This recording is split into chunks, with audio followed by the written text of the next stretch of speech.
Matilda, Chapter 2 Mr. Wormwood, the Great Car Dealer. Matilda's parents owned quite a nice house with 3 bedrooms upstairs, while on the ground floor there was a dining room and a living room and a kitchen. Her father was a dealer in second-hand cars, and it seemed he did pretty well at it. Sawdust, he would say proudly, is one of the greatest secrets of my success. And it cost me nothing. I get it free from the sawmill. What do you use it for? Matilda asked him. The father said. Wouldn't you like to know? I don't see how sawdust can help you to sell second-hand cars steady. That's because you're an ignorant little twit, the father said. His speech was never very delicate, but Matilda was used to it. She also knew that he liked to boast, and she would egg him on shamelessly. You must be very clever to find a use for something that costs nothing, she said. I wish I could do it. You couldn't, the father said. You were too stupid. But I don't mind telling young Mike here about his selling. He'll be joining me in the business one day. Ignoring Matilda, he turned to his son and said, I'm always glad to buy a car when some fool has been crashing the gears so badly they're all worn out and rattle like mud. I get it cheap. Then all I do is mix a lot of sawdust with the oil in the gearbox, and it runs as sweet as a nut. How long will it run like that before it starts rattling again? Matilda asked him. Long enough for the buyer to get a good distance away, the father said, grinning. About 100 miles. But that's dishonest, Daddy, Matilda said. It's cheating. No one ever got rich being honest, the father said. Customers are there to be diddled. Mr. Wormwood was a small, ratty-looking man whose front teeth stuck out underneath a thin, ratty mustache. He liked to wear jackets with large, brightly colored checks, and he sported ties that were usually yellow or pale gray. Now take mileage for instance, he went on. Anyone who's buying a second-hand car, the first thing he wants to know is how many miles it's done, right? Right, the son said. So, I buy an old dump that's got about 150,000 miles on the clock. I get it cheap, but no one's going to buy it with a mileage like that, are they? And these days, you can't just take the speedometer out and fiddle the numbers back like you used to 10 years ago. They've fixed it, so it's impossible to tamper with it unless you're a ruddy watchmaker or something. So what do? I use my brains, lady. That's what I do. How? Young Michael asked, fascinated. He seemed to have inherited his father's love of crookery. I sit down and say to myself, how can I convert a mileage reading of 150,000 into only 10,000 without taking the speedometer to pieces? Well, if I were to run the car backwards for long enough, then obviously that would do it. The numbers would click backwards, wouldn't they? But who's going to drive a flaming car in reverse for thousands and thousands of miles? You couldn't do it. Of course you couldn't, young Michael said. So I scratch my head, the father said. I use my brains.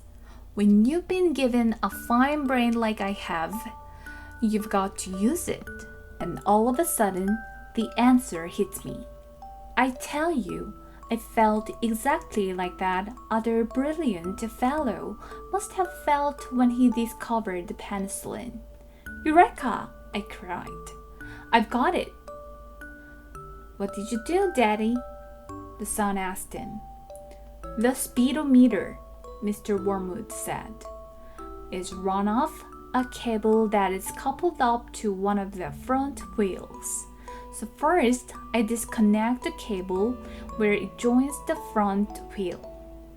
Next, I get one of those high-speed electric drills and I couple that up to the end of the cable in such a way that when the drill turns, it turns the cable backwards. You got me so far? You following me? Yes, Daddy, young Michael said. These drills run out of tremendous speed, the father said. So when I switch on the drill, the mileage numbers on the speedo spin backwards at a fantastic rate. I can knock 50,000 miles off the clock in a few minutes with my high-speed electric drill. And by the time I've finished, the car's only done 10,000 and is ready for sale. She's almost new, I say to the customer. She's hardly done 10 though. Belonged to an old lady who only used it once a week for shopping. Can you really turn the mileage back with an electric drill? Young Michael asked. I'm telling you trade secrets, the father said. So don't you go talking about this to anyone else. You don't want me to put in jog, do you? I won't tell a soul, the boy said. Do you do this to many cars, Daddy? Every single car that comes through my hands gets the treatment, the father said. They all have their mileage cut to under 10 though, before they're offered for sale. And to think I invented that all myself, he added proudly. It's made me a mint. Matilda, who had been listening closely, said, But Daddy, that's even more dishonest than the sawdust. It's disgusting. You're cheating people who trust you. If you don't like it, then don't eat the food in this house, the father said. It's bought with a profit. It's dirty money, Matilda said. I hate it. 2 red spots appear on the father's cheeks. Who the heck do you think you are? He shouted. The archbishops of Canterbury or something preaching to me about honesty? You're just an ignorant little squirt who hasn't the foggiest idea what you're talking about. Quite right, Henry, the mother said. And to Matilda, she said, You've got a nerve talking to your father like that. Now keep your nasty mouth shut so we can all watch this program in peace. They were in the living room, eating their suppers on their knees in front of the telly. The suppers were TV dinners in floppy aluminum containers with separate compartments for the stewed meat, the boiled potatoes, and the peas. Mr. Wormwood sat munching her meal with her eyes glued to the American soap opera on the screen. She was a large woman whose hair was dyed platinum blonde, except where you could see the mousy brown bits growing out from the roots. She wore heavy makeup and she had one of those unfortunate birding figures where the flesh appears to be strapped in all around the body to prevent it from falling out. Mommy, Matilda said, would you mind if I ate my supper in the dining room so I could read my book? The father glanced up sharply. I would mind, he snapped. Supper is a family gathering and no one leaves the table till it's over. But we're not at the table, Matilda said. We never are. We're always eating off our knees and watch the telly. What's wrong with watching the telly, may I ask? The father said. His voice had suddenly become soft and dangerous. Matilda didn't trust herself to answer him, so she kept quiet. She could feel the anger boiling up inside her. She knew it was wrong to hate her parents like this, but she was finding it very hard not to do so. All the reading she had done had given her a view of life that they had never seen.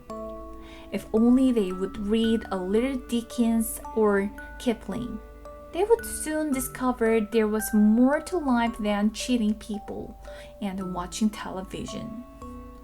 Another thing, she resented being told constantly that she was ignorant and stupid when she knew she wasn't. The anger inside her went on boiling and boiling. And as she lay in bed that night, she made a decision. She decided that every time her father or her mother was beastly to her, she would get her own back in some way or another. A small victory or two would help her to tolerate their idiocies and stop her from going crazy. You must remember that she was still hardly 5 years old, and it is not easy for somebody as small as that to score points against all-powerful grown-up. Even so, she was determined to have a go. Her father, after what had happened in front of the telly that evening, was first on her list.